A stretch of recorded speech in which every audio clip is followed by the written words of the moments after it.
So, David Osborne, two of your favourite shots in cinema. Okay, for me, there are two shots or two shot ideas that I think are very strong.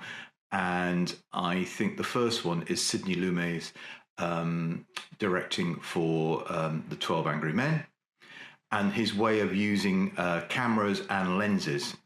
So in that film, if anybody doesn't know it, it's basically following a jury who are working over a case about a young man who's killed somebody, and it's a very intense thing as the various people listen to the arguments and align and realign, and slowly the course of the events are worked out during that jury debate. But what he did with the cameras and the lenses is important as well. At the very beginning, he used wide lenses which were relatively higher placed in this room, because it all more or less takes place in a room. And as the film progresses and as the tension rises, he changes the lenses that he uses to longer lenses, bringing the audience in closer into it, and lowers the camera. And he does this progressively through the whole film to the very end, where it's kind of the cameras are low and they're long telephoto lenses driving the drama. I think it's just a very clever way of using a tool that you sort of accept can do certain things, but it can also do other things within the storytelling.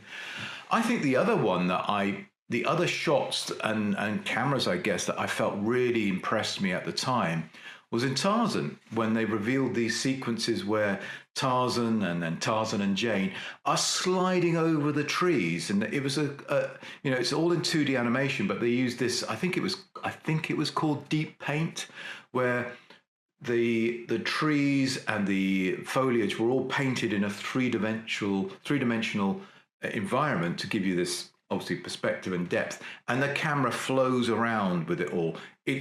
I think it's a really powerful and impactful sequence whenever it's put in there within the film.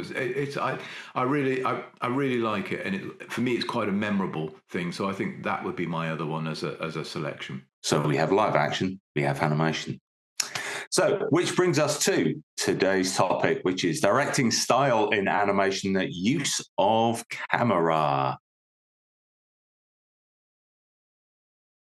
Hello, my name is Dave Osborne, and I've been directing for over 30 years, and recently I've directed Super Team 4 for Netflix, and Nexo Nights for Lego, and also several series of Mr. Bean, the animated series. And I am Stuart Evans. I've been directing for 27 years, and I have directed about 17 different shows in 2D and CG. My largest project to date has been Bob the Builder, 104 episodes and a feature. Woo! Name on the big screen, which was super exciting. But much more fun to come in the coming years, I am sure. Today, we are talking about directing style, the use of camera. How important is the use of camera to help tell story? It is. It helps to create drama and intensity. That's the thing. You have to use the camera to establish where you are right at the very start. That's a regular thing that we will always do when we change location. You establish where you are. So you get your wide lens, you get your wide framing. You might have a little pan around, just have a look so the audience knows exactly where they are, and then you cut in mid and then close, and so you bring the audience into that part of the story. But it's the angles that you use. So that's the framing, and when you are, and it covers it. It's an age thing as well. So with animation, with the younger shows, you can't be too extreme with the camera. You can't go too wide. Everything is sort of quite mid, because children of a younger age will not be able to probably relate the wider to the closer. It all has to be sort of quite close and incremental, because that's most of their world is talking to their parents. But as the age goes up, you can we do know that children are absorbing everything that they see and all the media. So it really is part of our arsenal to move the camera around, to change the angles, to make the characters, really, we have the writing for the characters, but what we do with the camera just adds to that, the intensity. If you have a very intense person, it will be tight, and you'll see the expressions. It's making sure that when you see, if you want to have some subtlety, you can't do all that on the wide. You have to be close. You have to have the expressions. So I feel it's really, really important, mostly in adding drama and pace, but mostly drama, where you have the more intense camera moves.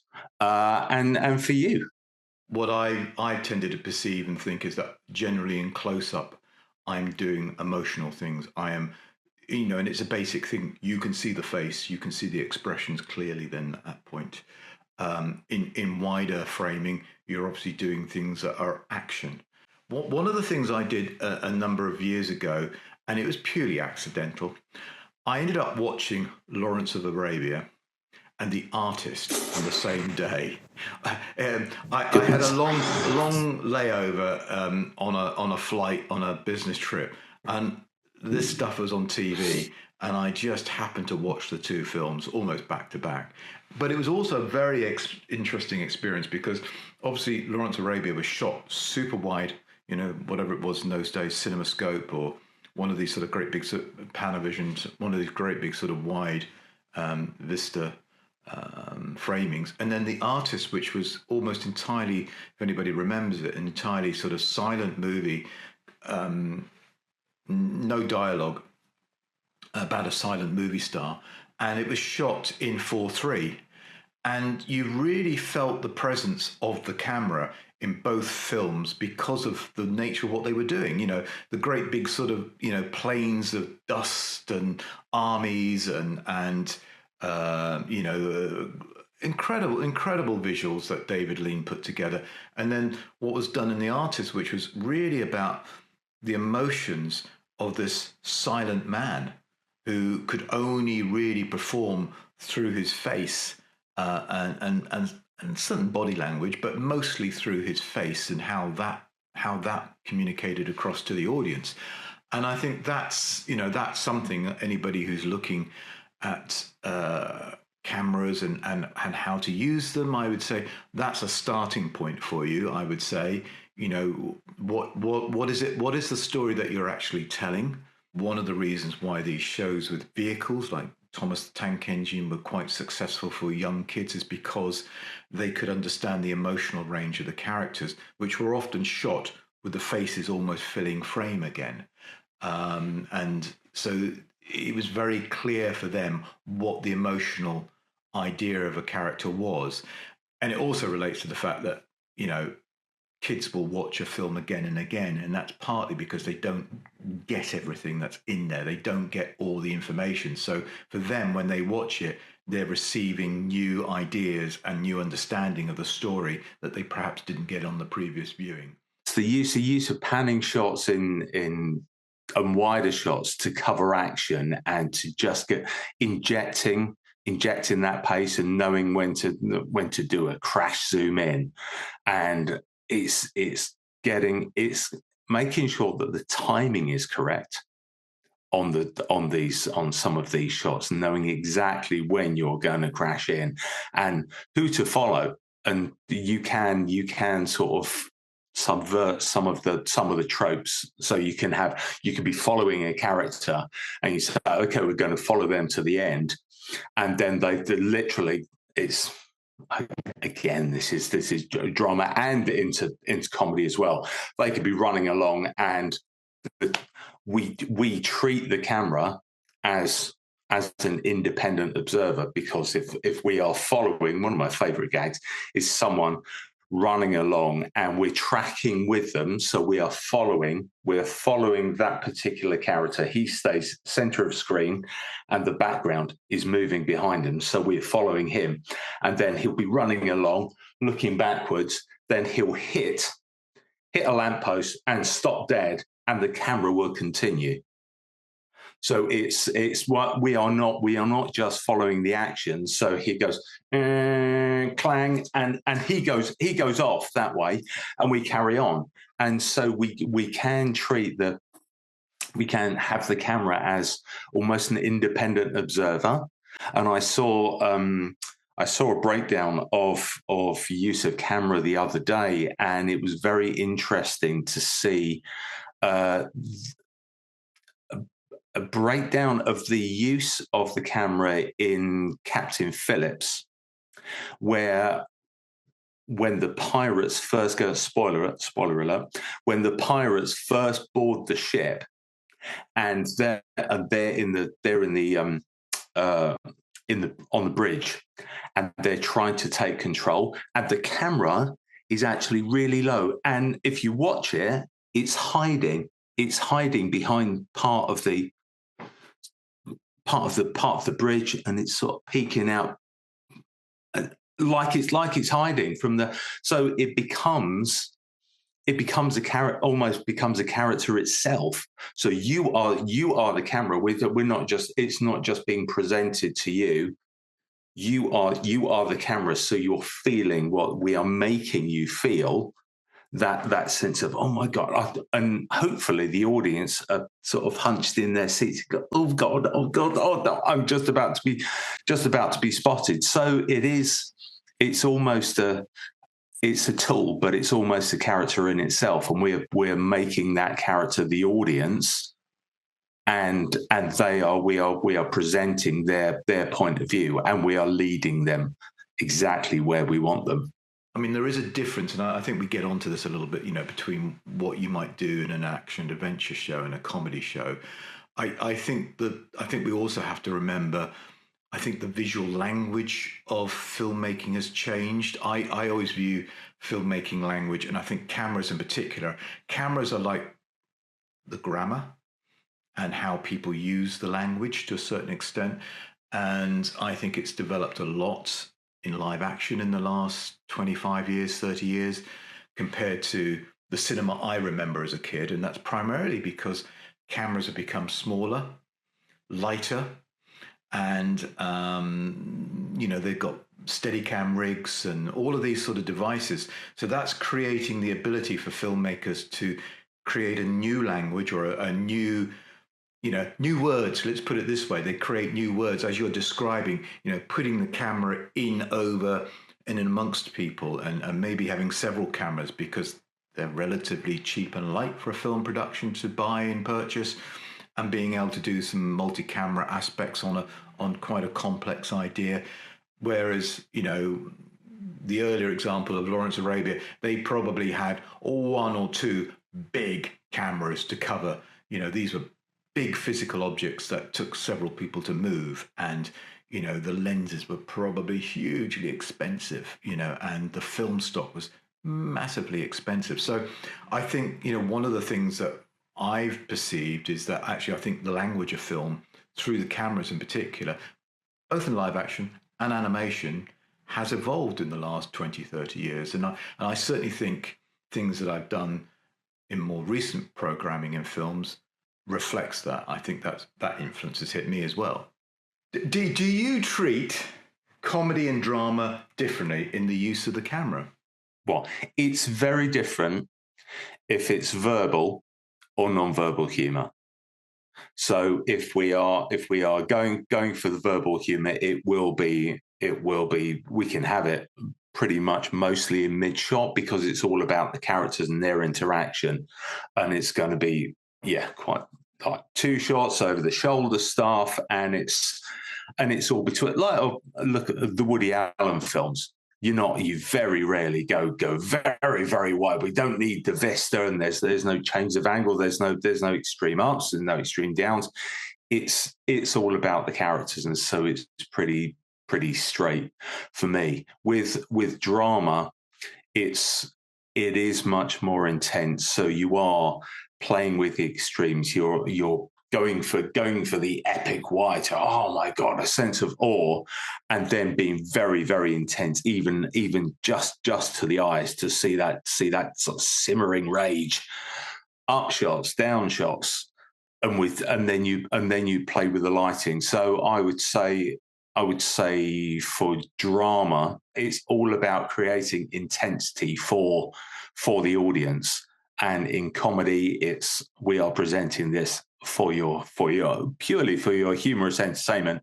But to take with drama, you're taking the audience along for the ride, and you are steering them in a much more intense way. You often do comedy in, you're told really you do it in the wide, and you try and see the whole performance of the body, and as a kid, watching people like Morecambe and Wide's work on TV, where they, you would just see the two of them stand in front of the curtain, and you'd be watching how they turned and moved, and they're still, I think they are obviously still delivering verbal comedy, but a lot of it was obviously being supported by their physicality and how they were working together.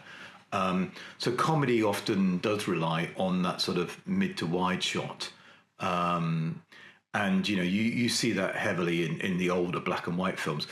That's also partially because a lot of the performers at the stage of silent comedy came from vaudeville, like Buster Keaton, I believe, and Charlie Chaplin originally came out of music hall out of London. So I think they were used to working on a stage and using a stage as a platform, and that's how the comedy was created and designed, and that stayed with it. I mean, even in Mr. Bean, the animated television series, we still look at that side of things. We look at where the camera is and staging. I often do a shot in the hallway, which is, Bean coming down the stairs to answer the door.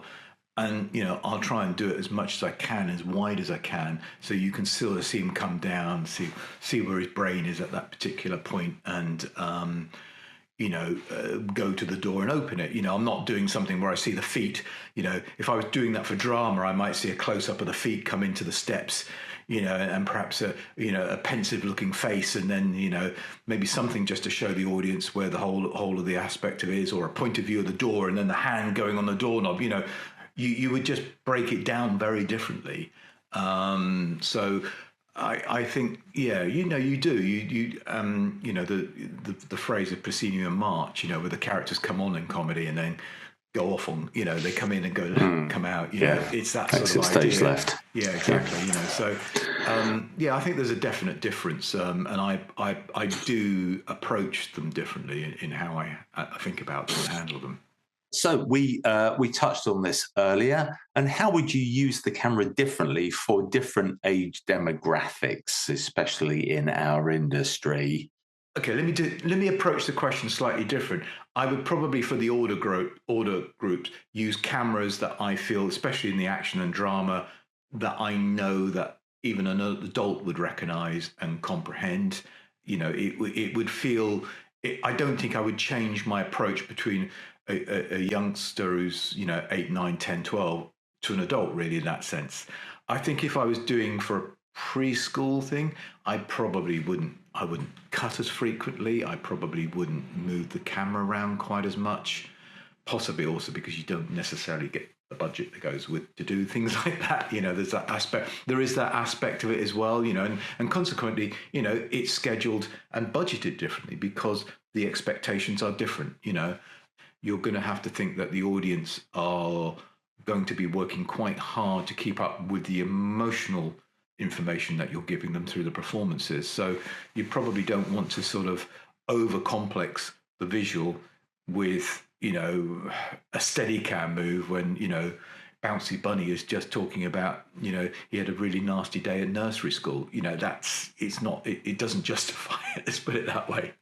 Yeah, poor Bouncy Bunny. He had a bad time. That was a bad day. That was a very bad time at nursery. Yeah. Let me just write that down. I just said that's another show coming up. You'll be pitching that next week, will you? Yeah. Yeah. Just keep going. Right, okay. But it's knowing the extent of their comprehension of the space that we're working in, and knowing that we have to make things very, very clear and simple so they can follow the story. That's the thing. You have a simple story, and you don't want to subvert it by suddenly switching back to a reverse shot. You say, "Well, who's that? Who's that? I don't know." No, you've got a very simple story to tell, so all the camera moves are pretty simple. There's a I've seen recently a prevalence of just sort of drifting, sort of having a very, very long shot. These are a very young audience, and have a very, very long shot of like 20, 30 seconds. And they just, to keep it alive, they just sort of drift in, just slowly ease in. You go, okay, that's fine. But when it's drifting that way, and then we cut, and it's drifting that way, you have to stop moving the camera. Stop moving. You're going to make the children vomit. You are just. There's no need for it. There's no need for it. There should be what we have on screen, even for the younger audience, it should be interesting enough that if you don't need to move the camera. Do you think this is another trait or visual language element that's drifting in from social media, or is this just something that you've seen? I wouldn't say it's from social media, because social media is just, it's like the Wild West, and you can do whatever you like, but it's not for the tinies. And looking at the very smaller stuff that's out there, it is very just static camera. It's static camera. It's someone talking to camera or addressing camera, working on something at the moment where I'm saying, can we just do that? No. You lock it, and we talk to camera. You go, it's not very interesting. It's not, but we will have to have some sort of movement. So if anything, social media and the advent of so many more of these educating the children, you put them in front of it, and that person will educate your child while you go and, I don't know, just have a couple of glasses of Prosecco. It is quite simple. It is quite simple stuff, and you go, but it's not going to alarm my child, and they go, oh, mummy, where did they go? Where did they go? Mummy or daddy, where did they go? So, have I got to interact with that child again? No. Can you please keep it very simple so my child is locked to the screen? I think that's what is happening more and more. But I just know that with the younger audience and the very young audiences, I know that the camera moves should be non-threatening. Would you say you have a personal directing style in terms of shots and cameras, I guess? It's whatever tells the story the best. I will use the camera in whatever way I feel is necessary. But as you get older, you move through your career, you discover more shots, and you discover better ways of telling a story. So it's always, I haven't got a style. I'm just going to pick whatever works best for the story. And how about you? I think, yes, when it comes to working with comedy, there are things that I tend to do in a certain way, because whether it's in Mr. Bean or whether it's in another show like Super Team 4, you tend to sort of, if you're dealing with comedy, some of it does overlap in terms of how you present it and what you do with it, but I think from a perspective of overall, I wouldn't say there is a definite defined style. I think there's probably things that I do. Some of it's habitual, some of it's because it's ingrained in me, and sometimes it's bits, a little bit like you. I've collected various things that I think, I quite like that. On Super Team 4, we did a lot of handheld cameras, or we tried to do a lot of handheld cameras, and Steadicam is the sort of kind of collective name for it. I think that's actually a brand, but I think, you know, if I say that, people understand what I'm talking about. You know, where in live action you would have a rig that kept the camera balanced, and it's kind of moving around from a human personal point of view and amongst the action. And we did do that.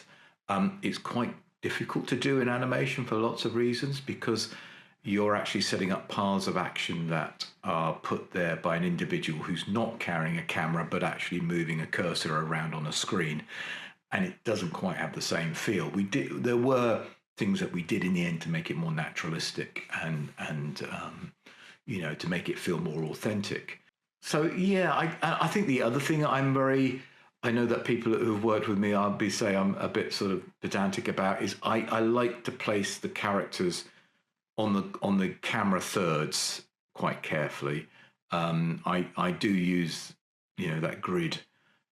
If something doesn't feel right, I will put up a grid and say, let's see where we are on that grid. And you know, 9 times out of 10, you move the camera slightly, you pull the character on the right positioning on that sort of, you know, rule of thirds grid, and all of a sudden the shot just starts. You just start to read the information better. And that's something I will do, both 2D, CGI, and comedy and drama. I will use that as a kind of, you know, if something doesn't feel right, I will pick that up and use that as a device to sort of find to find the right position, or find what I think works. Yeah, that's interesting, because when we're talking about the use of camera, it's the physical use of the camera, but it's also the framing. The framing is the essential part, I feel, and it's so key. And you saying about the rule of thirds, and in a film like The Incredibles, it's so important. But I've noticed and again, it's. I mean, if I was talking to someone off camera here, if we have a 2-shot and we're doing the separate shots back and forth, if I am to, and this will not go well on an audio only podcast, I'm so sorry about this.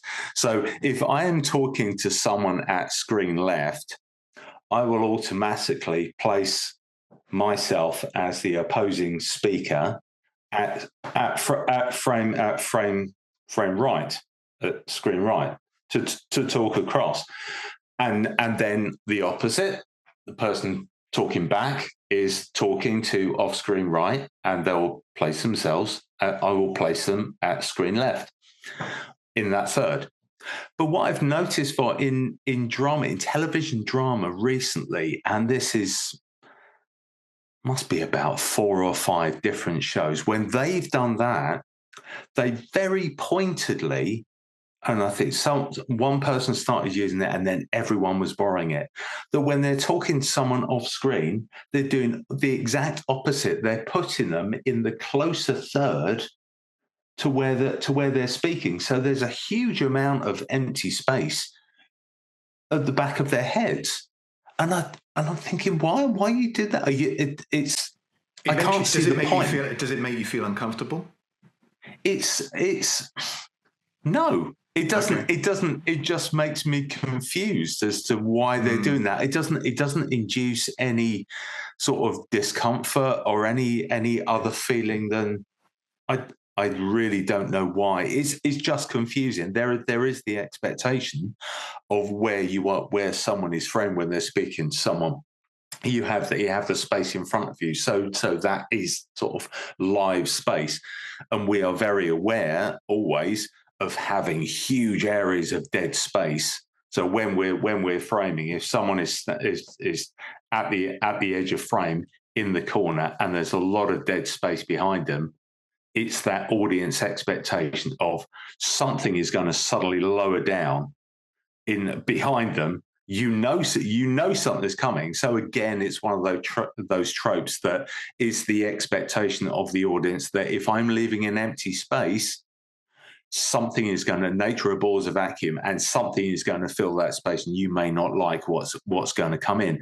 It's the same with like telegraphing a gag, or something coming in. So if you leave a big empty space, if it just sort of happens sort of very briefly or organically, they walk across there, fine. But if you leave that space, that's a statement.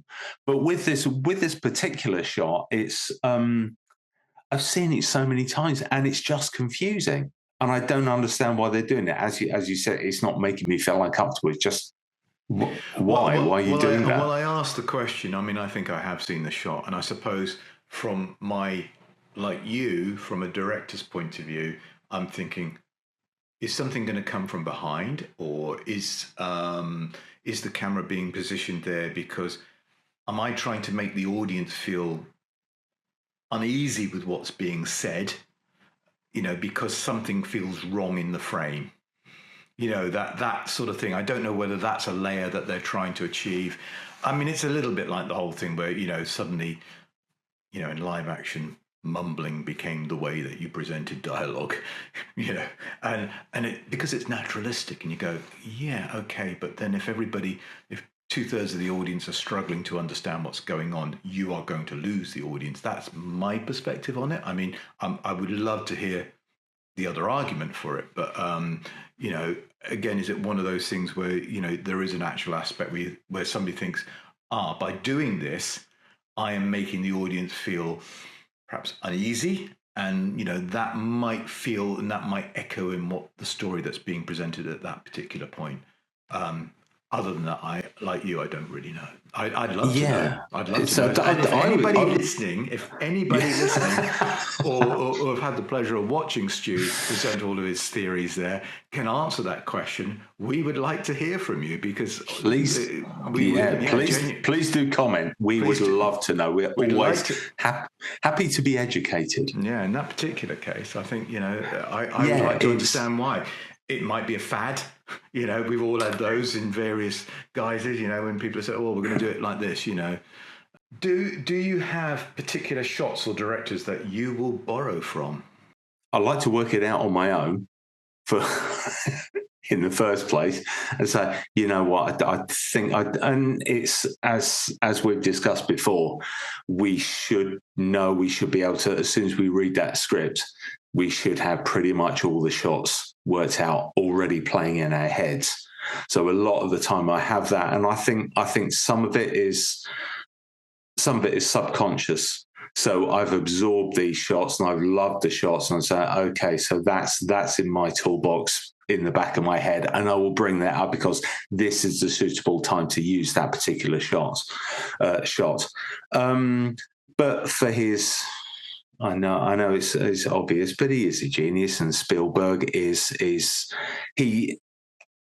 so much of what he does sets a benchmark for in terms of drama, and it is, as we said before, it is his personal style, but he has so many elements to his personal style in terms of drama, and there's always kids in there that that's a part of his style that I don't really agree. Don't always put kids in. Yeah, you don't always need the kids, but in terms of the use of the camera, the use of framing, like with the lower thirds, and having a sense of the awesome, is something that he always brings. And like David Lean in Lawrence of Arabia, that sweeping vista, I love that. The Coen brothers, with the way they treat comedy and their pacing, I will pick shots from their body of work. Wes Anderson with his extreme symmetry, occasionally I will drop that in just as I know it's there, it's there. I won't go heavily to that. Sergio Leone, with the extreme close-ups, the close-ups of the eyes and the moving the characters, the intensity of the standoff position 3, and just sort of rotating the camera and going close behind the camera and just cutting from one to the other, and the intensity of that they're all shots that I've cherry picked from. But I will occasionally Kubrick. I think in terms of that little long list that you've given there, that long list, that one. I've looked at all of those directors at various points and their work, and probably, as you described, looked at and borrowed, and the modern phrase is possibly scraped, but I think homage is what we say. Yes, but I think you do, and you look at who's around you. You see who's painting, and what paintings you like in a way, and then you try to paint like that because you think, wow, you do come out with your own style. But there's always little bits and pieces. So I would agree with all of those. So I think the only the only actor director I probably looked at a lot, and that's a lot to do with the sort of Mr. Bean comedy work, is Jacques Tati. Again, I know I've mentioned him before, but that's somebody I think who's got a very particular use of camera in a lot of what he does, timing within that framing. He lets the camera sit there. It's not complex camera moves, but what you get in the frame is very important. So don't underestimate simplicity sometimes. That's what I would say to you, that in looking at things. Yeah. So that wraps it up with, yes, we can use the camera, but if we don't need to use it, just keep it still. Just keep it where it is. But we use it to guide the audience where we would like them to go. I think that's the key. What you just highlighted there is that when you move that camera, if you are making the audience think, if you're making them think about the camera move, that means they're not necessarily thinking about everything that's going on in frame or they're hearing. There's only so much information somebody can take in. So you have to balance it all out. So I would say, the use of camera, the use of lenses, which is something I have done. I have used lenses in a way for storytelling in CG. I would say use it carefully and, use it in a way where you think, I'm taking the audience where I want them to be. I'm giving them this experience and this idea or whatever it is. But I wouldn't just throw the camera around and hope something lands. We'd like to think we're more considered than that, than just chucking the camera around. Yeah, it's like we work this out and think about it beforehand. Almost. If you've enjoyed this podcast and listening to Stuart and myself talk about directing styles and the use of camera, please get in touch, of course. And if you have an answer for that question regarding why do modern cinematographers place an actor on the extreme side of a frame, leaving a lot of space behind them, and do that, we'd love to hear the answer for that, because we'd like to learn as well. If you have an understanding of why that's a trait that's being currently used at the moment in filmmaking. And of course, like and subscribe wherever you get your podcasts from. And we will see you again very soon and talk to you again very soon in the next up and coming episode. Yes. And remember, though we feel this is important and it's a large part of our lives, we are not saving lives. It's only a cartoon. See you next time. Bye, everybody. Take care.